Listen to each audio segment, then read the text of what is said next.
ऐसा है कि पहले हम गुड़गांव में बैठे थे, 2 लोकसभा के कार्यकर्ताओं से वहाँ फीडबैक लेना था। 1 लोकसभा से ले लिया, 1 से बाकी है। फरीदाबाद लोकसभा में जितने नगर पालिका नगर परिषद चुनाव हैं मेरी चर्चा हो गई है। बाकी उसके बाद सिरसा, हिसार, भिवानी, रोहतक और महेंद्रगढ़, इन लोकसभा के नेताओं के साथ, इलेक्शन इंचार्जों के साथ, जिला अध्यक्ष प्रभारियों के साथ हिसार में बैठे थे। तो उस क्षेत्र में जितनी नगर परिषद और पालिका पड़ती हैं उनसे एक फीडबैक लिया है। और आज सुबह हमने करनाल और अभी कुरुक्षेत्र चल रहा है, फिर शाम को अंबाला लोकसभा क्षेत्र की जितनी पालिका और परिषद हैं उनका एक फीडबैक लेने का काम चल रहा है। क्या तैयारियां हैं, कौन कौन लड़ने के इच्छुक हैं, क्या स्ट्रेंथ है, क्या प्लस है, क्या माइनस है, ऐसा पूरा हमने एक तैयारी, कई लेवल की तैयारी इसमें की है।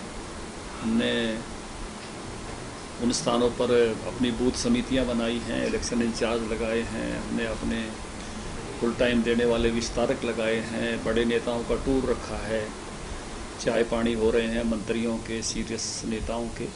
तो उस नाते से काफ़ी दिन से हम इस तैयारी में लगे हुए हैं। और ये एक मैं कह रहा हूँ कि भाई इलेक्शन कमेटी फाइनल करती है, लेकिन उससे पहले की एक एक्सरसाइज की क्या स्ट्रेंथ है, क्या माइनस है, कौन कौन लोग कैसे कैसे हैं, उस नाते से एक कार्यकर्ताओं के साथ बैठकर, जिसमें उस जिले के अध्यक्ष को, जिला प्रभारी को, वहाँ के जो कैंडिडेट रहे हैं या विधायक हैं उनको, और उससे आगे बढ़ते हुए फिर जो है जो हमने इलेक्शन इंचार्ज लगा रखे हैं उनसे कुल मिला के एक बार विमर्श कर रहे हैं, जिसमें मैं शिवम हूँ और मेरे संगठन मंत्री रविंदर राजू जी हैं और मेरे तीनों महामंत्री वेदपाल जी, डॉक्टर पवन सैनी जी और मोहन कौशिक जी हैं। तो एक्सरसाइज आज सुबह से चली हुई है, शाम तक चलेगी। तो निकाय चुनाव में किन मुद्दों को लेकर के जा रहे हैं आप लोग? सामान्यतः जहाँ निकाय चुनाव में स्थानीय मुद्दे होते हैं वहाँ ट्रिपल इंजन सरकार का मुद्दा भी हम उठाएंगे, क्योंकि केंद्र में मोदी जी और आज तक नीचे तक के विषयों में वो इन्वॉल्व होते हैं। किस प्रकार से स्वच्छ शहर बने, क्वालिटी ऑफ लिविंग कैसे वहाँ अच्छी आ जाए, और इसी तरह से राज्य सरकार, मनोहर जी की यहाँ पर सरकार है, इसी तरह से नीचे भी सरकार जो है, हमने ही अपने पहले कार्यकाल में डायरेक्ट इलेक्शन किया था चेयरमैन का, वो भी पढ़ी लिखी स्थानीय निकाय हों। जैसे मैं पंचायत मंत्री था तो पढ़ी लिखी पंचायत का प्रपोजल पहले मुझे लाने का सौभाग्य मिला। हमको लड़ाई भी लड़नी पड़ी सर्वोच्च न्यायालय तक, लेकिन फिर मेरे साथ साथ नगर निकाय भी शिक्षित बने, ये भी हम लेकर आए। तो उस नाते से बहुत सारी पहल हमने की पिछले टर्म में भी, अभी और बेहतर है। और जब हमने ये निर्णय किया तो पंचकुला में, करनाल में, रोहतक में, पानीपत में, हिसार में, अनेक शहरों में हमारे मेयर जो है वो विजयी होकर आए। तो अभी ये 48 स्थानों का चुनाव अभी पालिका और परिषद का होने वाला है, जिसमें 19 परिषद हैं, बाकी पालिकाएं हैं। तो उसकी तैयारी में हम जुटे हैं। सिंबल को लेकर सब क्या कुछ तय किया जाए? ऐसा है कि अभी तक जो एक फाइनल निर्णय तो हमारी इलेक्शन कमेटी करती है, लेकिन अभी तक जो चर्चा में विषय है कि परिषद सारी की सारी हम सिंबल पर लड़ेंगे और उनमें पार्षद सिंबल पर लड़े, ये निर्णय जिला इकाइयों पर छोड़ेंगे। और पालिका में कौन से सिंबल पर लड़े नहीं लड़े, ये निर्णय भी हम जिला इकाई पर छोड़ेंगे। हमारी जिला इकाइयाँ बहुत सारी हैं जो सिंबल पर लड़ना चाहती हैं। कुछ स्थानों पर बहुत छोटी पालिका हैं, वहाँ उनका ये भी मत आ रहा है कि यहाँ हम उस नाते से हमको अनुमति दी जाए। तो जैसे भी जिला इकाई का निर्णय होगा पालिका और पार्षदों को लेकर, ये जिला इकाई पर जाएंगे। परिषद के बारे में स्पष्ट निर्णय है कि उसमें हम सब सिंबल पर जाएंगे। अगर पालिकाएं सिंबल चाहती हैं तो सिंबल देंगे।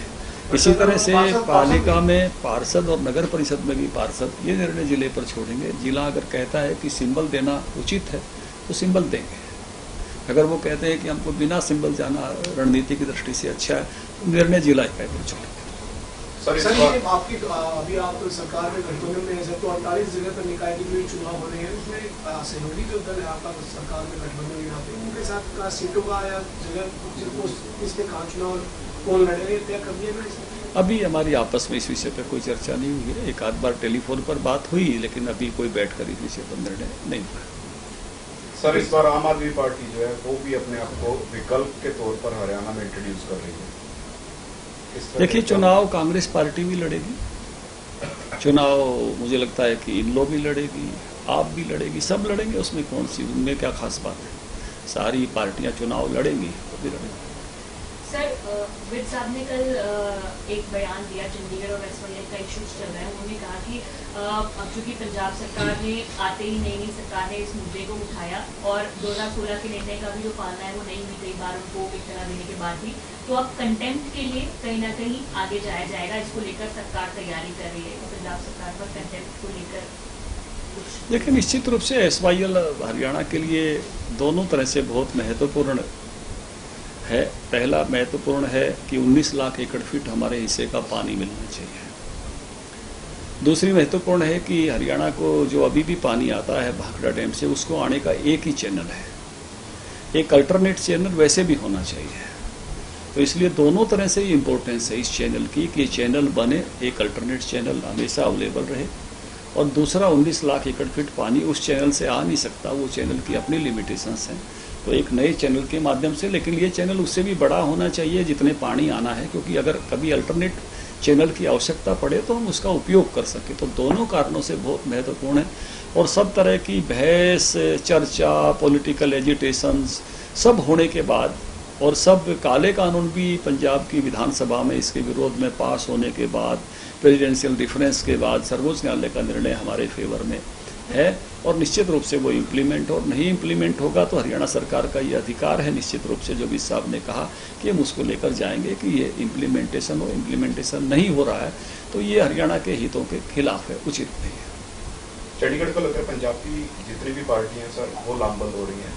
राष्ट्रपति और प्रधानमंत्री से समय मांगा जा रहा है कि चंडीगढ़ जो है वो पंजाब के नाम किया जाए। देखिए, हरियाणा का हिस्सा है और हरियाणा की भी सारी पार्टियां लामबंद हैं, संकल्पबद्ध हैं। चंडीगढ़ वालों की अपनी भी राय है, तो इसलिए कोई वही लामबंद है ऐसा नहीं है, यहाँ भी उतनी लामबंद है। तो ये तो सब तरफ से उतनी दृढ़ता, उतनी संकल्प शक्ति, उतना ही सबका विषय है। तो उस नाते से मुझे लगता है कि जैसे हरियाणा का सत्र बुलाकर सारी पार्टियों ने एक मत से अपनी बात कही है, तो यहाँ भी आप ये मत बताइए कि भाई यहाँ भी वैसे ही तेवर हैं।